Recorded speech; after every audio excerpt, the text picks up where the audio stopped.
Heredity and Opportunity. You are not barred from attaining greatness by heredity.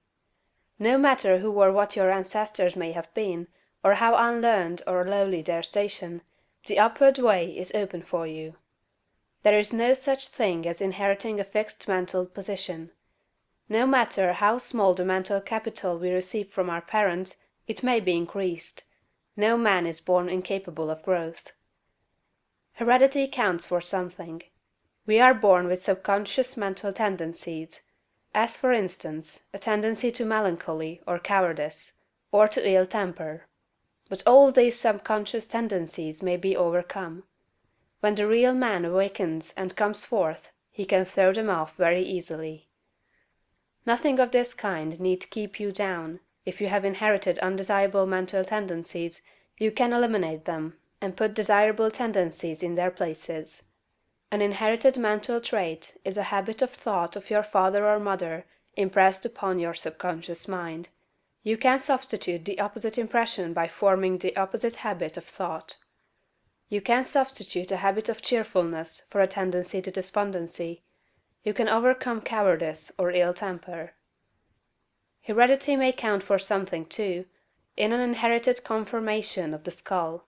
There is something in phrenology, if not as much as its exponents claim. It is true that the different faculties are localized in the brain, and that the power of a faculty depends upon the number of active brain cells in its area. A faculty whose brain area is large is likely to act with more power than one whose cranial section is small. Hence persons with certain conformations of the skull show talent as musicians, orators, mechanics, and so on. It has been argued from this, that a man's cranial formation must, to a great extent, decide his station in life, but this is an error. It has been found that a small brain section, with many fine and active cells, gives as powerful expression to faculty as a larger brain with coarser cells. And it has been found that by turning the principle of power into any section of the brain, with the will and purpose to develop a particular talent, the brain cells may be multiplied indefinitely. Any faculty, power, or talent you possess, no matter how small or rudimentary, may be increased. You can multiply the brain cells in this particular area until it acts as powerfully as you wish. It is true that you can act most easily through those faculties that are now most largely developed. You can do, with the least effort, the things which come naturally, but it is also true that if you make the necessary effort you can develop any talent. You can do what you desire to do, and become what you want to be. When you fix upon some ideal, and proceed as hereinafter directed, all the power of your being is turned into the faculties required in the realization of that ideal. More blood and nerve force go to the corresponding sections of the brain, and the cells are quickened, increased, and multiplied in number. The proper use of the mind of man will build a brain capable of doing what the mind wants to do. The brain does not make the man makes the brain. Your place in life is not fixed by heredity. Nor are you condemned to the lower levels by circumstances or lack of opportunity. The principle of power in man is sufficient for all the requirements of his soul. No possible combination of circumstances can keep him down, if he makes his personal attitude right and determines to rise.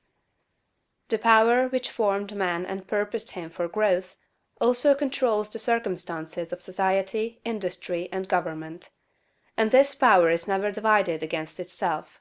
The power which is in you is in the things around you, and when you begin to move forward, the things will arrange themselves for your advantage, as described in later chapters of this book. Man was formed for growth, and all things external were designed to promote his growth.